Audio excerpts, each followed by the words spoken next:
Kinumpirma ng Philippine Port Authority o PPA na 10 pasahero na sakay ng MV Lady Mary Joy 3 ang nasawi matapos na masunog ito habang bumabiyahe sa karagatan ng Malamawi sa Isabela City sa lalawigan ng Basilan pasado alas 10 kagabi.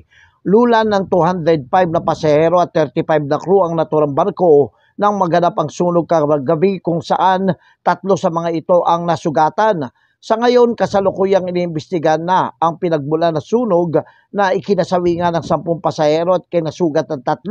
Sa ulat ng PPA na itawid na sa Baseport Zamboanga ang 4 na bangkay mula sa pinangyarihan ng insidente at kasalukuyang itatawid pa ang 6 na natitirang bangkay.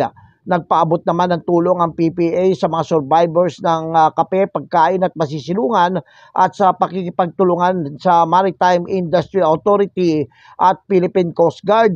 Nag-abot din ng agarang tulong ang PMO Zamboanga sa mga pasahero na apektado ng naturang nasunog na barko. Ako, si Jojo Sikat, walang inaatas ang balita.